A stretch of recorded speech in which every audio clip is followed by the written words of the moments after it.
Netanyahu को मुजरम करार दिया, इस जंगी मुजरम है। देखिए मेनाब स्कूल पर जिस तरह से इन्होंने गोलाबारी की, फिर गजा में जो इन्होंने मुजालिम ढाए हैं, जिस तरह से वहाँ पर नस्ल कुशी की है, जंगी जुर्म में शामिल है। तैयब अर्दवान का एक बयान आया था कि ये हिटलर सानी है, नस्ल कुशी करने की कोशिश की है। ईरान की एक और जीत और इसराइल की एक और नाकामी, नेतन्याहू मुजरिम करार, वारंट गिरफ्तारी जारी हो गए।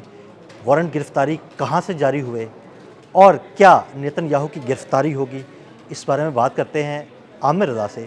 आमिर भाई, एक अहम खबर सामने आई है, ये अहम खबर क्या है, हमारे नाज़रीन को बताइएगा। देखिए सबसे पहली बात तो यह है कि इंटरनेशनल क्रिमिनल कोर्ट ने जो है, जो कि अक़वाम मुत्तहिदा की ज़ैली एक अदालत है, उसने नेतन्याहू को मुजरम करार दिया। इससे पहले जो पासदारानी इनकलाब के सरबराह हैं हुसैन सलीमी साहब, उन्होंने ये कहा था कि ये जंगी मुजरम है और ये जंगी मुजरम है भी। बिल्कुल ऐसे। देखिए मेनाब स्कूल पर जिस तरह से इन्होंने गोलाबारी की और वहाँ पर 160 से ज़ायद बच्चियाँ जो हैं वो शहीद हुई, बमा स्टाफ के वहाँ के, तो ये जंगी जुर्म में शामिल है। फिर गजा में जो इन्होंने मुजालिम ढाए हैं और जिस तरह से वहाँ पर नस्ल कुशी की है, ये है। उसके बाद तैयब अर्दवान का एक बयान आया था कि ये हिटलर सानी है, बिल्कुल ऐसे। और इसने इसी तरह से नस्ल कुशी करने की कोशिश की है मुसलमानों की, जिस तरह हिटलर ने यहूदियों की थी। वो उन्होंने इसका जिक्र किया। फिर उन्होंने कहा कि ये जंगी मुजरम है। देखें ये जंगी मुजरम है और इसको गिरफ़्तार होना है, इसके वारंट निकल चुके हैं। और ये पिछले साल जब इसने हंगरी का दौरा किया था तो वहाँ पर इज़राइल नवाज़ गवर्नमेंट मौजूद थी, लेकिन 16 साल वो इक़्तिदार भी जिथे पैर उत्थे खैर वाला हिसाब है। जैसे ही नेतन्याहू वहाँ पहुँचे, वहाँ के लोगों ने रिएक्ट किया, इलेक्शन हुआ तो जो उनके मेज़बान थे वो बुरी तरह से इलेक्शन हारे और नया वज़ीर आज़म बिल्कुल, यानी जो यहूद नवाज हुकूमत थी उसका खात्मा हो गया। उस वक्त भी लोगों का एक ही मुतालबा था कि इसको गिरफ़्तार किया जाए। हंगरी आ गया है, इसको गिरफ़्तार किया जाए। लेकिन वहाँ का वज़ीर आज़म जो था वो इज़राइल को अपना दोस्त और नेतन्याहू को अपना भाई कहा करता था। ये बिल्कुल वैसे ही है जैसे ये गुजरात का कसाब मोदी है, जैसे वो इज़राइल को अपना दोस्त और इसको नेतन्याहू को अपना भाई कहता है। लेकिन मुजरमाना जहनीत जो होती है ना, ये आपस में दोस्ती होती है। तो ये अब एक नया जो है पीटर मेगार, नया वज़ीर आज़म उन्होंने उनका आया है। 16 साल रजीम की जो है वो चेंज हो गई है वहाँ पे, और वहाँ पर आते ही उसने ऐलान किया है कि अब अगर नेतन्याहू हंगरी आया तो इसको गिरफ़्तार किया जाएगा और इसको कानून के मुताबिक सज़ा दी जाएगी। ये जंगी मुजरम है। ये ईरान का मुतालबा था कि इसको जंगी मुजरम करार दिया जाए। जंगी मुजरम इसको इंटरनेशनल क्रिमिनल कोर्ट ने दिया। ये तमाम ममालिक पर ये पाबंदी है बशमूल अमरीका। अगर वो अक़वाम मुत्तहिदा को कोई अदारा समझते हैं और अगर इसको बरकरार रखना है तो दो चीज़ें इनको करना पड़ेंगी। एक, यहाँ पर वीटो पावर जो है उसमें एक मुस्लिम मुल्क को शामिल करना पड़ेगा। और अभी भी मुझे लगता है कि बहुत जल्द कोई मुस्लिम मुल्क जो है ना वो हम हो सकते हैं मुस्लिम, क्योंकि हम ही एटमी क़ुव्वत हैं।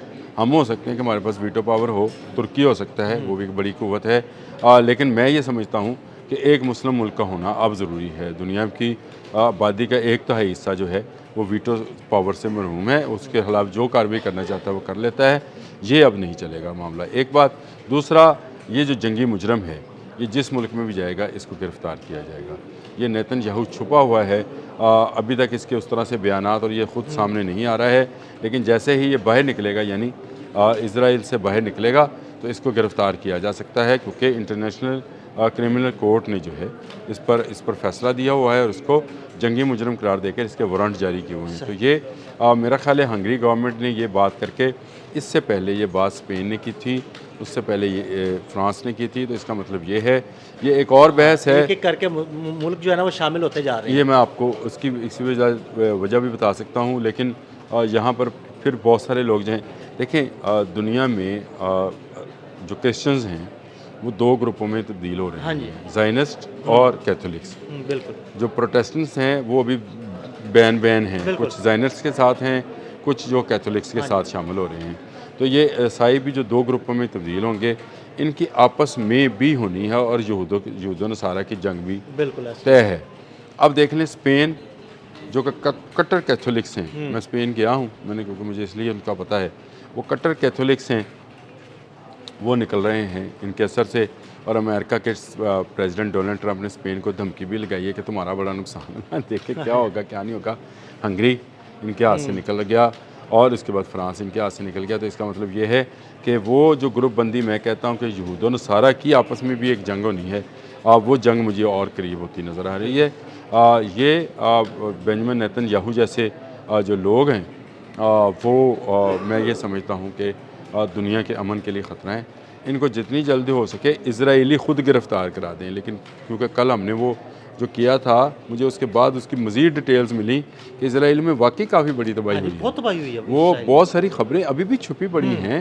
तो ये इजराइली अवाम को चाहिए इसको पकड़ के हवाले करें और कहें जनाब इन जो सज़ा देनी है। के लिए पूरा मुल्क तबाह करा लिया। देखिए अपनी देखिए मैं आपको बताऊं, ये जितने फाशिस्ट हैं और जितने ये मुस्लिम दुश्मन हैं, ये मुस्लिम दुश्मनी का वोट मोदी क्या लेता है?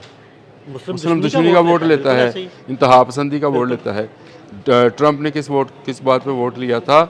उसने कहा था जी मैं नॉन इमिग्रेंट्स जो हैं उनके नाम पर वोट लिया, इंतहा पसंदी पे चला गया। नेतन्याहू जो है इसकी सियासत भी सारी की सारी मुसलमानों के ख़िलाफ़ है। ये ग्रेटर इसराइल इसके जहन की पैदावार थी, जिसको अमली जामा पहनाने के लिए इसने अमेरिका को इन्वॉल्व किया और अमेरिका इस वक्त बुरी तरह से उस दलदल में फंसा पड़ा है। ये एक ऐसा मामला है जिसको लेकर मैं ये समझता हूँ कि नेतन्याहू को इजराइली कौम ही, ये यहूद ही जितनी जल्दी इसको पकड़ के गिरफ़्तार करा देंगे उतना बेहतर है।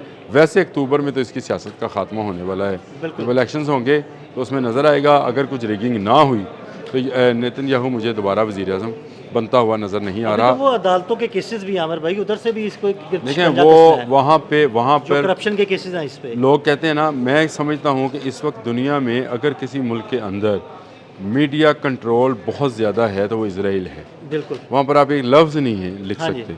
और बहुत सारे ममालिक के मतलब लोगों ने बहुत सारी शकूक व शुबहात पैदा किए हैं, लेकिन इसराइल का तो मुझे अब एहसास हुआ कि वहाँ पर तो बिल्कुल ही आज़ाद नहीं है। वहाँ पर आप सिर्फ सरकारी मीडिया ही पर बात कर सकते हैं, और वो भी बात आपको सिर्फ नेतन्याहू की पॉलिसी के मुताबिक। जब आप इतनी पाबंदियाँ लगाते हैं तो वो लोग जिनका अब नुकसान हुआ है, जिनकी तादाद लाखों में चली गई है इसराइल के अंदर, वो नहीं मेरा ख्याल इसको वोट देने वाले हैं, क्योंकि इसने उन पर जंग मुसल्लत करवाई है। इसने जंग मुसल्लत की ईरान पर, ईरान ने उस पर जवाब दिया, फिर हिजबुल्लाह सामने आ गया। तो वो कुव्वतें जो दबी पड़ी थी, इसराइल उसको अपने सामने ले आया। इससे पहले गज़ा में जो इसने मुसलमानों का खून बहाया है, उसकी भी कुदरत की तरफ से इसको सज़ा मिलनी है। लेकिन ICC का ये अच्छा फैसला है इंटरनेशनल क्रिमिनल कोर्ट का कि इसको गिरफ़्तार किया जाए, और हंगरी ने पहला मुल्क बना है जिसने ये ऐलान किया है कि जैसे ही ये उनके पास आएगा ये इसको गिरफ़्तार करेंगे। तो बाकी ममालिक को भी यही मेरा ख्याल है ऐलान करना चाहिए, अगर वो कानून पसंद हैं और उनका जहन जुर्माना नहीं है। मुख्तलिफ ममालिक की जानिब से ये ऐलान होंगे तो ये फिर किसी जगह जाने के काबिल नहीं रहे। बहुत शुक्रिया आमिर भाई। आमिर भाई ने बड़ी तफसील के साथ इस सारे मामले पर रोशनी डाली। मज़ीद अपडेट्स के लिए हमें फॉलो करते रहें। अदील अहमद और आमिर रज़ा को इजाज़त दीजिएगा। अल्लाह हाफ़िज़।